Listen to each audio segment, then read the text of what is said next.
Good morning, everyone, and welcome to our Nixu webinar today. I'm actually proud to announce that we have recently partnered with KnowBe4, which is one of the biggest security awareness training platforms in the world. And we actually have a guest speaker from KnowBe4, Jelle Wieringa, who is a security advocate there. And about our topic today. I have recently noticed that most of the organization, they spend a lot of money on technical controls such as VPNs and firewalls, but they often forgot us. They forgot us humans who actually use those devices and systems, and do they work with them? And cybersecurity is nowadays so much more than just the technical controls and systems, and actually cyber criminals are very aware of that as well, and we are good targets for them. And they actually know that we have our vulnerabilities. And to back up this a little bit, there is already back in 2017, Verizon's data breach digest found that 90% of the data loss incidents have a phishing or social engineering components. I think every company should also think about how they can use the employees as a human firewall, and then keep the company assets safe. And security is not only belonging to those people who have it on their job description or on their title. It belongs to pretty much all of us. And today, together, we can make a difference. And it's a big part of our daily lives. And when these employees and all of us, we know what are the secure ways of working and how to report, example, any suspicious activities such as phishing emails, we become the greatest assets against the cybercrime. But let's let Jelle to continue how to make a cybersecurity an active part of your organization and how to communicate on cybersecurity efficiently. And he also tells us about security culture, what it is and how to build one. So please, Jelle, welcome. Thank you. Good morning, Anu. Good morning, audience, and welcome. It's a pleasure to be here, actually. Let me just share my screen. So there we go. We have some insight in what we're doing. If everybody is, there we go. We should be able to see the screen. There we go. Now, here we go. Let's just talk about me for a minute, because I only need a minute, because this is the boring part. My name is Jelle Wieringa. It's a Dutch name. Please don't pronounce it. It's horrible in other languages. It's really hard to pronounce. Apparently, my parents should have thought about that when they were raising me that I would have an international job. I work for KnowBe4. I'm a security awareness advocate. Basically, what I do is I used to travel the world pre-COVID. Now I see a lot of my webcam. I do a lot of talks at events. I speak to a lot of our customers, our partners, and a lot of organizations globally to talk about why the human factor in cybersecurity is important. Pardon me. I've been doing this for well over 2 decades now, always on either a reseller side or a customer side. I've been a CIO, I've been CTO for a large ISP company. And the reason I started going into this job is because the largest part of my career was focused on technology. I've always been in the cybersecurity space, but the technology side is kind of where we all hover. Perimeter security, endpoint security, those were the things that we as a reseller, or we as a vendor sold. And at some point in my career, I decided I need to make a shift because I saw that even though companies were very well equipped and spending lots of money on technology, it wasn't always sufficient. It was still getting hacked. It was still getting breached. So I started looking around in my career and trying to see where I could work to actually work on the human side of things. Now, that turned out to be KnowBe4. And KnowBe4 is an organization that's been around since 2010. We've been here for a long while. We've done the whole unicorn thing. We've done an IPO in the recent months, so we're pretty well established nowadays. And KnowBe4 was founded on the premise that the human side of cybersecurity is very important. actually, most of the founders of KnowBe4 used to work in an antivirus company. That antivirus company created an antivirus product called Viper. It was very popular, and I'm talking back in 2000 here, really long time ago. It actually, back then, was bigger than the Symantec's of this world now. But the reason they sold that company and started KnowBe4 was because even though Viper software, that antivirus software, had millions of customers globally, millions of deployments globally, their customers were still being hacked. And they couldn't figure out why. At first they thought our antivirus software must be bad or must be broken. Well, it turned out that wasn't the case. There was nothing wrong with the antivirus software. It was simply that the bad guys back then, the cyber criminals, were moving from targeting computer systems and trying to attack computer systems to attacking the people behind it, the human factor. So social engineering was up and coming. And that's the premise on what KnowBe4 is founded on. Let's focus on that human. Let's focus on securing that human layer. Now, we've been doing this for quite a while, 2010, as I said. If you look at Forrester, Gartner, we're doing very well. That's the good thing about it. And over the years, we've amassed thousands of customers globally. So we're really a global player in that sense. Now, what we do is we help organizations to manage the ongoing threat of social engineering. Now, there's one word that's very important in this sentence, and that's the word ongoing. Social engineering, and I'll dive into what we think is social engineering in the next slide, but social engineering isn't going away. It's never going away. Social engineering is intrinsically linked to us, humans, and we, as human beings, can't change very well. We have a very hard time changing. It took millions of years to get to the point where we are today. So we're not going to change our behavior in a minute. We're not going to change the way we interpret our emotions in a minute. And emotions are a very deeply rooted thing with social engineering. It's actually the thing that cyber criminals try to manipulate, our emotions. So it's not going away. There's also no silver bullet. There's no technology that can solve social engineering. So the best thing we can do is to manage it. And therefore, we help organizations to manage the ongoing problem of social engineering. Now, what is it? Well, social engineering is the act or the art, depending on how you look at it, of exploiting human weaknesses to gain access to personal information or protected systems.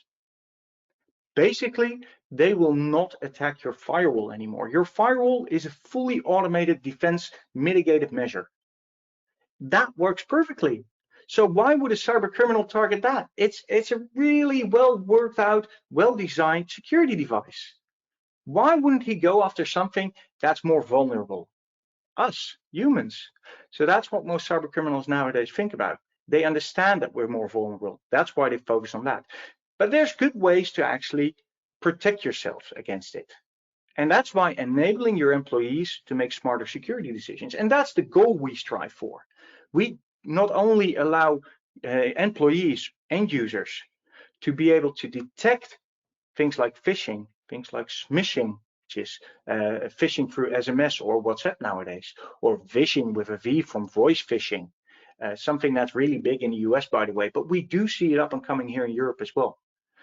Things like that, end users need to be able to detect, and then we need to give them the skills to be able to defend against it, to make those smart security decisions, to know how to not fall for that trap. That's what we do. Now, as Anu already said, social engineering, so the act of manipulating that human, is one of the biggest reasons for successful cyber incidents today. It's estimated that on average, on a whole, 70 to 90% of all successful attacks start with the human. So that leaves two other categories in this chart. The second one is system vulnerability. So patch management is very important still, because it is definitely, with between 20 and 40%, the second largest threat factor out there. And every other attack you can think of fits into that last little slice, and that amounts to 1 to 10%. And these numbers, well, it depends on what reports you look at, but given the experience we've had over the years, between 70 to 90% comes from social engineering attacks. And that makes social engineering the largest threat factor by far. Now, this means that we as cybersecurity industry, as organizations, need to look at cyber defense differently. What used to happen is, and this model, well, most people know it, people, process, and technology. It's one of those dogmas that's being ingrained in our brain. So people, process, and technology comes from somebody called Harold Leavitt, who in 1964 invented something called the diamond model. And the diamond model actually had 5 different items there. And through the years, it got derived into these 3: people, process, technology. And the idea is very simple.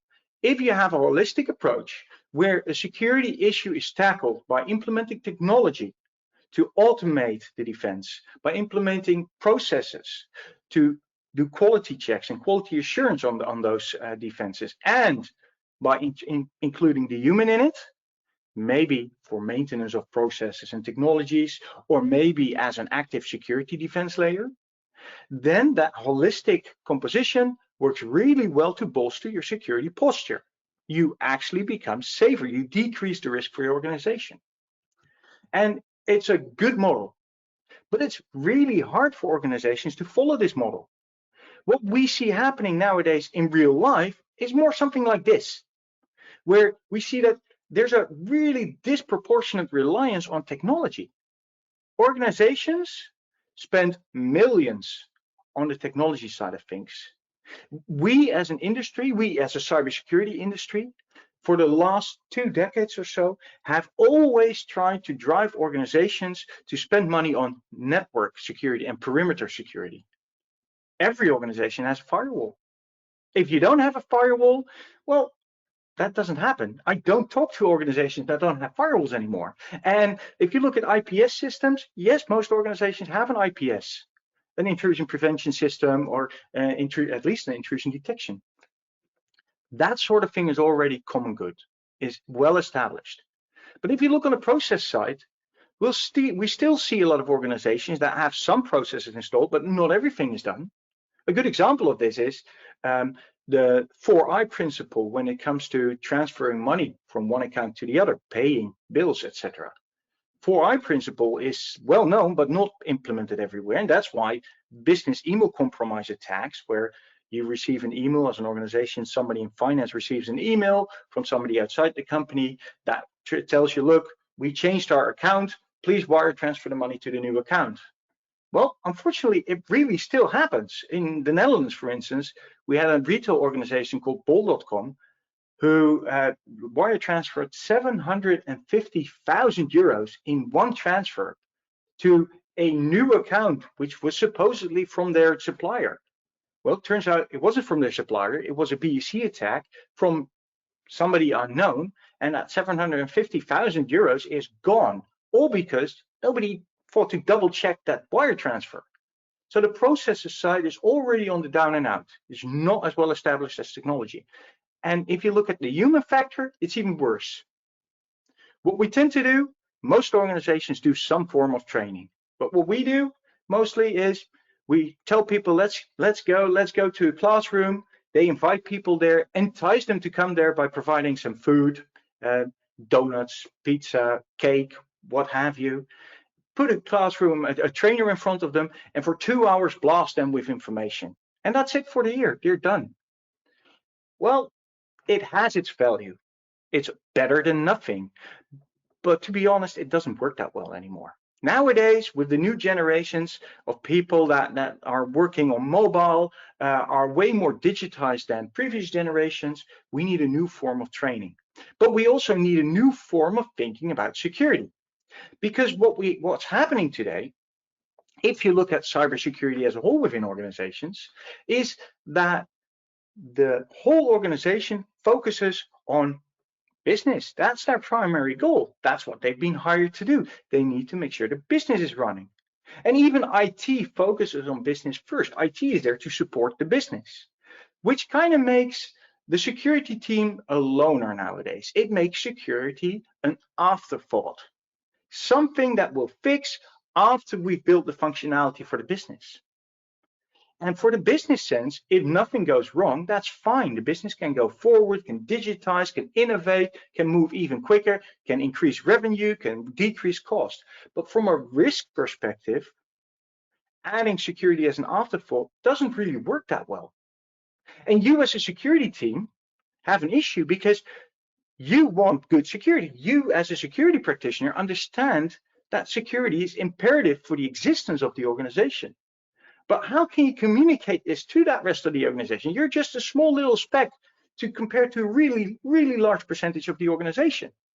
So what you want is you want to embed security, cybersecurity, the ideas of cybersecurity, the practice of cybersecurity as a part of the daily lives of the rest of the organization. You want cybersecurity as basic hygiene effectively, and not as an afterthought. So the question is, how can we as security practitioners influence the rest of the organization in such a way that it's effective and sustainable? That we have to send the message once and they understand why we need it and we go forward. Well, as I said, training really does work. Security awareness training was conceived because of this. The whole notion of security awareness training is to make everybody aware of the dangers that are out there, the threats that are out there, and what the right behavior is. Well, I already said a lot of organizations do this by putting people in a classroom. And unfortunately, that's not the way anymore. Because what we now have is that when you put people in a classroom, you give them information. And after that, you give them a test.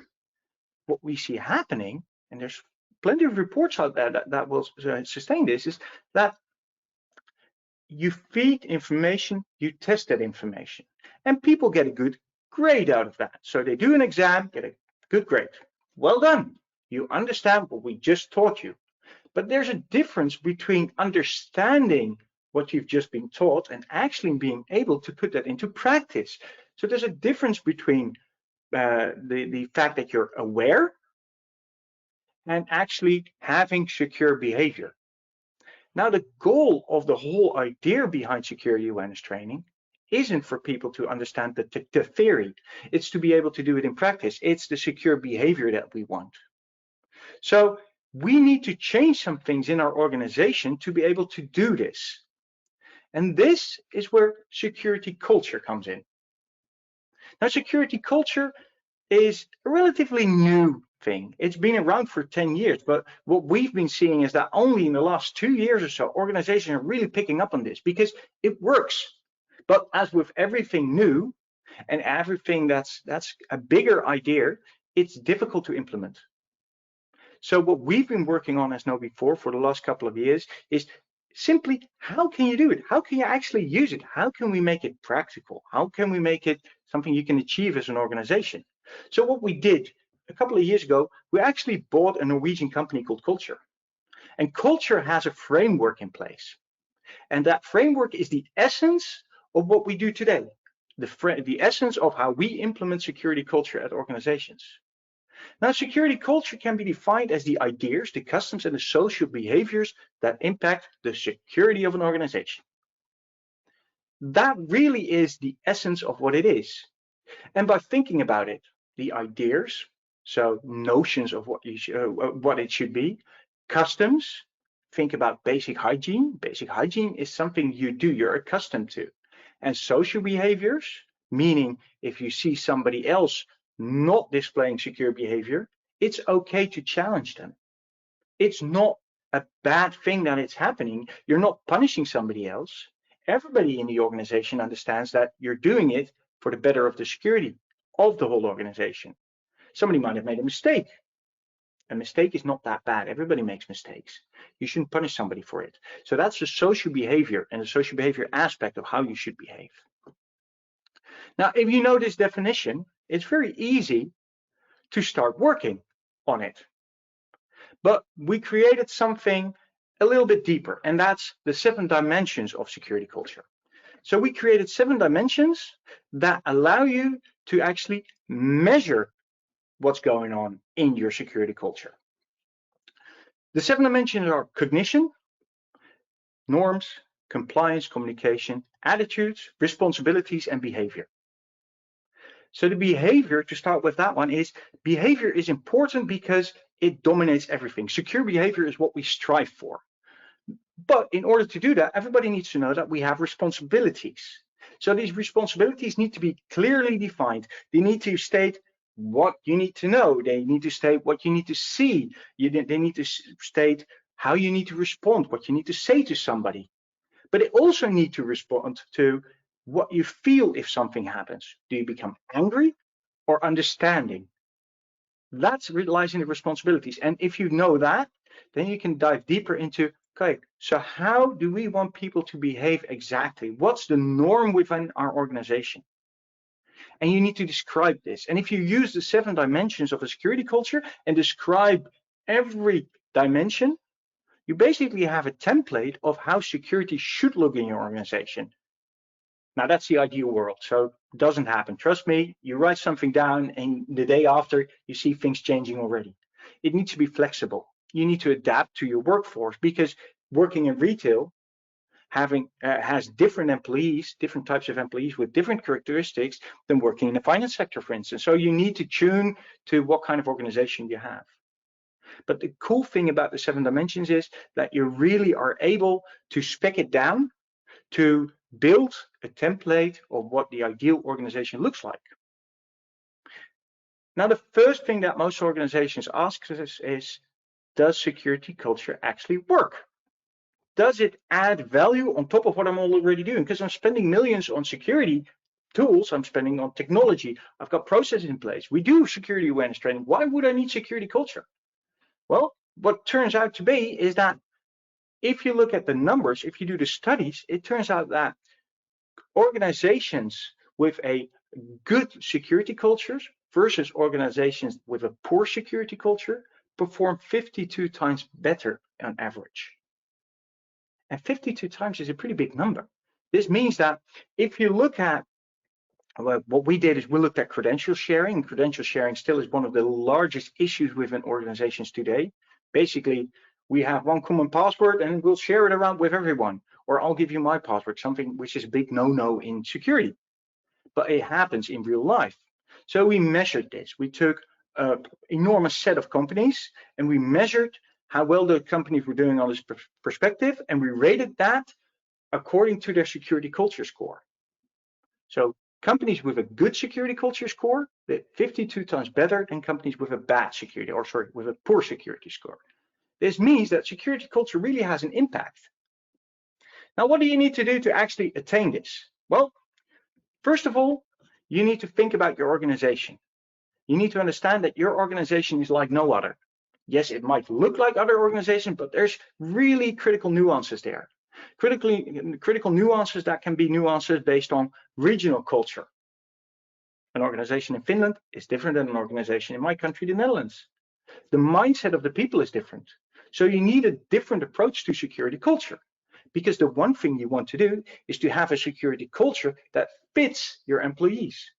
And this means that if you're a multinational company, one template isn't enough. You can't just decide how everybody on a global scale should operate. Sure, you can have a good foundation, but every country, every region needs its specific fine-tunings to make it work.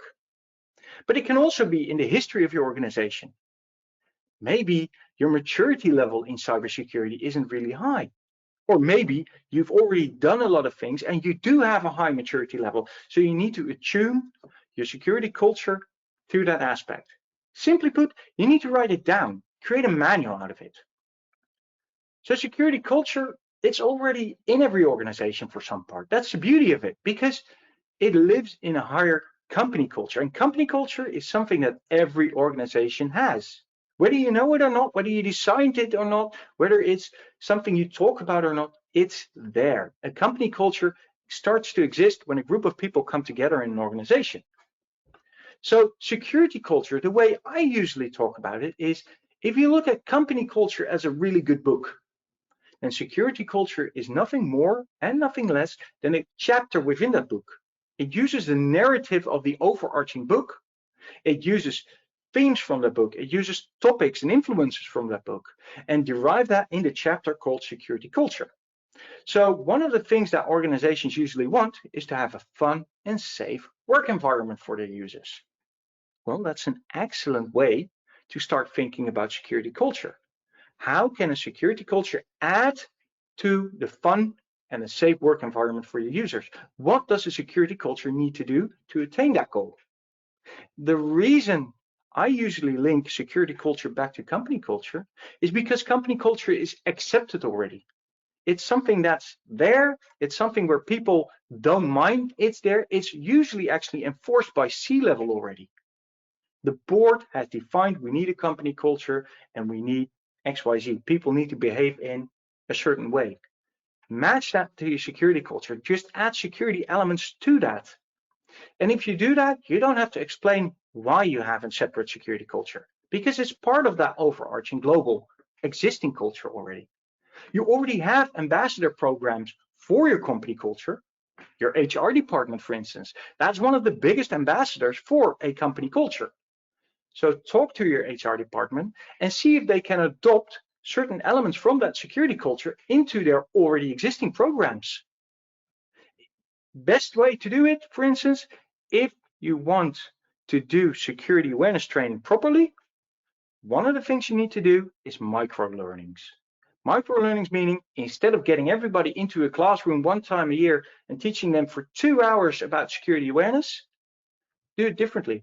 Give them 5 minutes, small little blobs of information every day. Give them a small video every week. Or have them do a game, a security awareness game, every month. And have that being issued by HR. We in KnowBe4, we eat our own dog food, so to speak. So what we do is our HR department actually gives us through our learning management system, it's part of the product. Basically, it's your own portal. As a user, you get your own portal where all your training can be located, plus additional training. But all that training is assigned to you. And our HR department determines, okay, now we need to do something on the compliance side because as an organization, we'll have an audit in a year. So for self-assessments, we need to make sure that everybody has this training. So our HR department is the one that actually triggers the training. But our compliance officer might think, hey, hang on, I've got a new compliance setting for GDPR coming up. I need to get them some training too. So he can add training as well. The ownership of the whole training in our company lies with the CISO. He's responsible for overseeing it all and making sure that we don't get overfed with training. But the beauty is the training segments are small, 5 minutes, sometimes 15 minutes, but then you're kind of done. And in our case, we decide when we do it. They just tell us, you need to do it between this and this date. You've got 30 days to do this one. And that's plenty of time to do a 5 to 15 minute training. The cool thing about it is, it's not only done periodically in a way that we like to do it as employees, but it's also fun because some people like to watch a video while others like to play a security game. It's all in the way we can train, and that's all possible. That's the new way to do security awareness training. And if you do it like that, you can adapt it to the individual within your organization. And that makes it fun, it makes it relevant, and you give the autonomy to the user, something they really appreciate. Autonomy is one of the key ways to motivate people. Now, I already talked about culture. Culture is overarching, meaning culture within your own organization. If you embed it in the company culture, that makes it overarching to your organization. But in today's world, especially in the digital world, we have a lot of suppliers too. We have supply chains. So what we always recommend is instead of just only training your own workforce, look further, look over the borders of your own security, look into the security of your suppliers.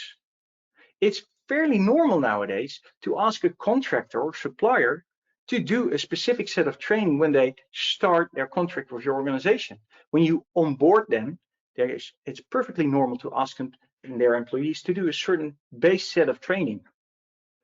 That makes it that you cover supply chain training as well. So supply chain threats and attacks can be eradicated in this way. You can really reduce the risk in that way. Third-party vendors that you have out there, sometimes, especially if they implement a new piece of technology, it's important that they understand what compliance settings you need to adhere to as an organization. Why not just train them? It's easy. It's all in the cloud. So there's no reason they don't have to come to your location. They can do it on their mobile phone, on their tablet, on their MacBook. They can do it whenever they want. They can do it wherever they want and on what device they want. It's easy to do. And if you start doing that, if you include them in that culture, it really becomes an overarching and powerful thing. Now, I already talked about the framework. This is what the framework looks like. Pretty simple. It is literally a step-by-step plan on how you implement security culture. Now, there's an actual website for it, securitycultureframework.net. It's a whole community out there that literally gives tips and hints and helps each other on implementing this. It's been going on for the last 10 years. It's actually a pretty cool database out there. So things like this will help you to implement it. It's a tool. Go look at it. And then if you've decided to implement this, then it's really cool to measure the results. And that's where we shine. What we created is the Security Culture Survey. And the Security Culture Survey is basically a training module that you send out to all of your users, which consists of a number of questions. And the average user takes about 5 minutes to do the whole survey, even less. You can do it in 3 minutes if you're quick. So it doesn't really take much time and effort. Simple questions that everybody can answer anonymously, because that's important. You don't want to target every person directly. Anonymity actually makes them answer more truthfully. And it matches the answers to those 7 dimensions. You see them in the spider graphic in front of you. So we've got responsibilities, attitudes, behavior. We've got the cognition, the communication, the compliance, and the norms. And you see that spider module, and you know where you still need to grow and where you're already good. Second thing what it does, it gives you a security culture score, and that ranks you on a scale from 0 to 100. Now, in our last security culture report, what was kind of shocking to us is that the largest parts of organizations out there, nearly 75%, don't even attain the good status yet. They're not even over 80%. They mostly enter in poor to moderate or moderate. That tells us that even though they have all those technology in place, and we're talking about pretty big companies with pretty hefty security budgets, they still haven't fixed everything. They think they do because they have technology, but if you look at it and if you ask their employees, turns out it's not as good as they think. That's where the really good baseline for organizations, and that's what you can use the security culture report for too. Figure out where do I stand and how am I doing. Now, the third most important thing is, after you know how to implement it and you know how to measure it, is you need to make sure that you get continuity and sustainability for your programs. And the best thing to do is to build an army of champions. And we usually turn to our leaders to do that. And leaders can be C-level, but you've got natural leaders in the organization, people that other employees turn towards if they have problems that they trust. The best thing to do is to look at those, to pick those out, and to get them on board of the program, to show them first why it's important, to get them to understand the why behind the program. Because the minute they start understanding this, they'll act as antennas that send out that signal for you. And that's how you broaden that army. That's how you get the message across. That's how you amplify your message. So leaders lead through 3 different tools: axioms, basically telling you what you believe in; actions, lead by example; and assumptions. Assumptions is what people think you believe in. So it's important from a cultural perspective to make sure that those 3 axioms, actions, and assumptions are well defined. So if you write a security culture template, if you write down, following those 7 dimensions, how you actually want people to behave, make sure that you keep in mind that you have actions, and assumptions defined. What do you truly believe in? How do you actually behave? Do you behave based on your beliefs? And how people fit, or what people think you believe in? It's all in that framework. That's the beauty of it. But it's very important to understand that you need to build that army to amplify that signal. And the second thing what's very important is you need to understand that if you want to sway people, motivate people to show more secure behavior, you need to nudge them. An example of nudging, what we do in security awareness training, is this infographic. This infographic is very simple. People can print it out, people can show it on a monitor. We have customers that create posters out of it. This infographic shows you the 22 social engineering red flags. And red flags are basically telltale signs of how you can recognize a phishing email. So it's a cheat sheet. It makes it simple for people to actually start detecting phishing emails. And the whole security awareness training is based on that. And security awareness training is an integral part of your security culture. Now, by the way, if you want this infographic, either contact Nixu or contact me. You can reach us through LinkedIn. You can reach Nixu directly. We're more than happy to send a PDF file of this for you. It's free of charge and it's very valuable.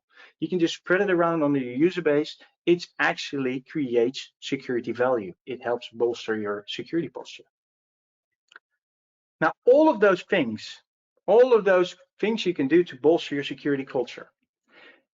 If you look at the journey you as a company can take, well, Rome wasn't built in a day, so your security culture isn't built in a day. It doesn't work that way. But what you can do to make sure that the human becomes an integral part of your security landscape is, well, there's 10 phases to do that. 10 phases of organizational security awareness. They're defined here, and they're not fixed. It might be that your route to creating an actual human endpoint might be different. Human endpoint, by the way, we sometimes call it a human firewall as well. Same thing. It might start in a different place because your maturity level is different. The important thing is that you need to think about where do you stand as an organization today, what is your maturity, and how can you get to an endpoint that you actually can achieve. Be realistic. Not all organizations get to the same level. They don't have the budgets, they don't have the time. Maybe it's not necessary, or maybe you accept a certain risk so you don't have to get to that endpoint. Talk to your C-level, talk to your CISOs, talk to your security department, your IT departments, and your HR departments. Combine your efforts and simply make this a discussion. And if you do that, well, you'll see that there's a lot of tools. And those tools, like your technology, like your processes, and like your your people aspect, if you combine them in one security culture, it's pretty easy to start on this journey, because that overarching security culture gives you the power to do it. Now, this was a short intro to security culture. It's a larger thing. So do visit the websites that we have, look at all the white papers that we have. There's plenty of webinars on our website as well on security culture. The most important thing you need to remember is best viewed in this quote. You get a culture that you ignore. Think about that one. And with that, that's the end of my presentation. Thank you. Anu. Thank you so much, Jelle. Anyone, do you have any questions? We have a chat open for you, so feel free to ask any questions. In the meantime, while we're waiting for questions from the audience, Jelle, can you give a good example of the company that you have worked with and how they got started? Oh yeah, sure. And actually a good example of is a Belgian company, fairly large company actually in this case, and they had an issue that they're in the ISP space, by the way. They had an issue where their IT department, well, they were working on IT stuff and they had a separate security department, and they already clashed. We're not even looking at the rest of the organization, but the IT department figured out, the security department figured out we need more security awareness training. So what they did is they actually bought our products, started doing it, and IT was giving them pushback, because what IT was noticing is that a lot of people were getting trained, so a lot of people were recognizing more and more phishing emails, and they were reporting those phishing emails to IT, and IT had to spend time to forensically investigate those emails. And IT didn't have that time because they were already busy maintaining the IT systems. So security was getting pushback from IT, and IT is usually very powerful within an organization. So security went to the HR department, talked to them, and the HR department was like, yeah, we need to be safer, but IT, we don't want to basically piss off IT, pardon my language. So the security department had an issue. So that's when they turned to security culture. They kind of decided, okay, let's look at every different department and look at what they need to actually enable security. In the case of IT, it turned out that IT didn't have any spare time.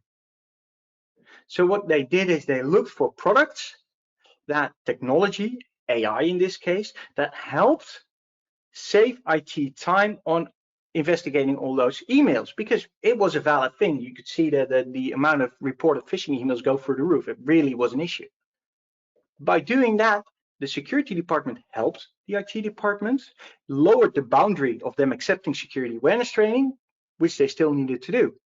And they did it by talking to all departments together. They literally got everybody in one room, asked them what's necessary, and created in this case, used the security culture framework to create a brief, a manual, a guide. How should we handle security awareness training? What's the impact on all the different departments, and how are we solving that impact? And because the security culture has a framework, it's just a step-by-step manual, basically, you can follow.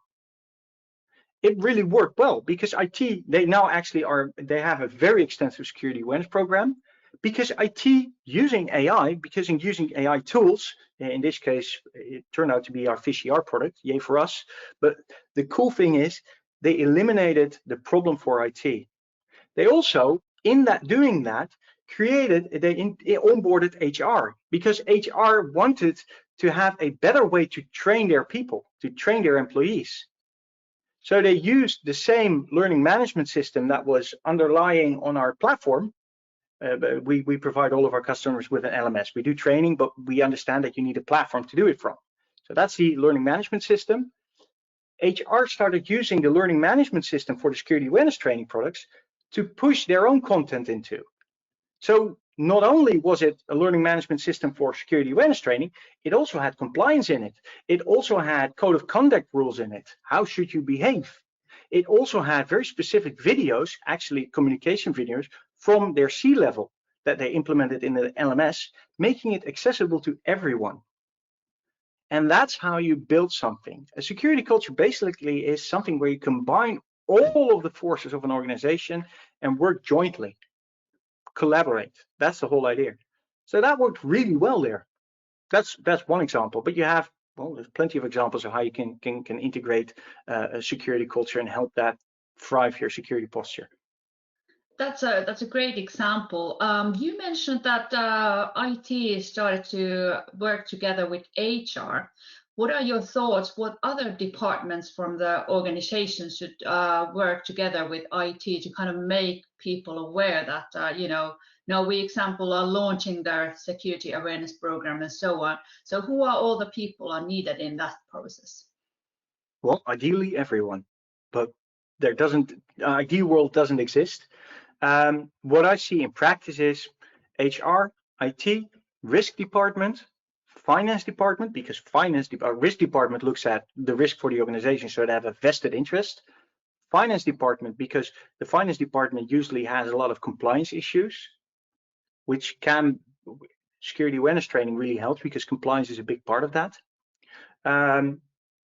Sometimes, and that kind of depends, health and safety, especially if you look at manufacturing. Health and safety is an important thing, and health and safety talks about hard hats, right? If you look on a factory floor, everybody's wearing a hard hat. Well, cybersecurity is just as important, because if you look at manufacturing, nowadays it's very digitized. There's a lot of computers in there. It's not only analog machines, it's digital machines. So yes, we need to wear a hard hat, but we need to understand that if we plug a USB key that we found on the street into one of those OT machines and look at what's on it, it might shut down the power plant. It might shut down the manufacturing process. So it's become a health and safety issue as well. And then lastly, but very importantly, C-level. Cybersecurity is now a board level topic. I truly believe that there's no board that doesn't talk about cybersecurity. The thing what we do see is that security departments and security practitioners need to be aware that all of those different departments that cooperate and want to talk about cybersecurity might not have the same level of understanding of, one, the topic itself, but two, the language that security experts speak. We as security industry, we have our own cyber lingo. We use abbreviations. There's a lot of English in there. And a lot of other departments have that as well for their own specific area, but don't necessarily understand our cyber lingo. So it's our job to translate what we do into their language. So that's a very important thing. And that's where I see a lot of IT and security departments kind of miss the boat, kind of fail. They forget that not everybody talks our lingo, not everybody understands security. So we need to make it accessible to them. That's the best way to do it. And if you do that, truly, every department wants to cooperate. They all want to collaborate because they do understand that security is important. They just don't know how. That's great, and I really agree with you. I think we are like a cyber translators. We need to make this difficult wording. Even cybersecurity as a word is a quite difficult language to most of the people to understand. So we really need to kind of make this language more understandable. But hey, it looks like our time is up. So thank you everyone for joining us. If you want to have that red sheet from us, feel free to contact us. There is our LinkedIn profiles there, and I can see that now there is actually one question, so let's take that very quickly. So how to overcome the issue that business management is in a way interested in the topic, but trainings, etc., are hard to implement in practice because the top management do not want it to be mandatory for the personnel. Since the training is based on individual voluntary actions, some 60 to 70% of the employees can be reached in practice, in the best case, in brackets, because everybody is so busy doing business. Very good question. That is it, and actually, it's a problem it's out there. It does exist, and it's a difficult problem to overcome. Basically, you have a bad security culture in an organization. Unfortunately, that's the case, and I say this because the importance of security is not understood by C-level. Because if they really understood what cybersecurity did for the organization, they would make it at least a bit mandatory. And there's various forms of mandatory. You can give freedom while being mandatory. Like you can say, you have a month to complete this course. That's different than you have to do it now. There's a couple of things when I talk to board members, I talk about. First of all, make sure they understand the risk they're taking. Don't do it from a fear, uncertainty, and doubt perspective. Don't frighten them. Just simply tell them realistic risks that they run by not doing security awareness training. And use the Verizon data breach report for that, for instance. Use local reports that you have for that. Make sure you have the data to prove it, because a board member doesn't like emotion. They like data, facts. And if you do that, think about which board member you're talking to. If you're talking to the CEO, he's all about company share value. If you're talking about CFO, money. That's the thing that triggers him. If you are talking to the CRO, revenue. Try to translate that. That's the hardest job for a C-level, for a CISO or an IT expert or a security expert to do. That really is the hardest thing. If you can't do it alone, seek external help. There's consultants out there that do this. That's very important to do. Second thing is, if you have their commitment, make sure to tell them that the impact on the organization is very low, even if you make it mandatory, because you can do it in short little bursts, 10 minutes a month. That doesn't really cost a lot of time. That doesn't impact the revenue stream. That doesn't impact the manufacturing process. You can do it in a way that suits your employees. If you have a processing line, don't put them all in a classroom. Just send them out something they can view on their phone. That's very important. And make sure that you ask C-level to introduce the training to the employees. That works really well, because if employees see that their C-level actually supports this, the acceptance level will go up. That's really key. And if you've done that, make sure you report on the results. And not only to C-level, but also share the results with the users. Make sure that the time they invest, they see what they get out of it. Most end users are what's in it for me. And if they don't understand the what's in it for me, they're not going to help. They're not going to participate. It might be fun, but it still costs time. Time is valuable. I'm not going to do it because it doesn't help. So make sure you show them how it helps, what it does. Okay, thank you so much, Jelle. Okay, I think it's time now to wrap up. So any more questions, feel free to send them to us through LinkedIn or contact our email inboxes and send us messages. But otherwise, I would like to just wish you a very nice week. And I'm sure most of you have a nice holiday, summer holiday coming up. So have a great holidays, and Nixu webinars are then back after summer holidays, some point in the autumn. Well then, take care, and thank you so much, Jelle, for joining us. Bye bye. Thank you for your time.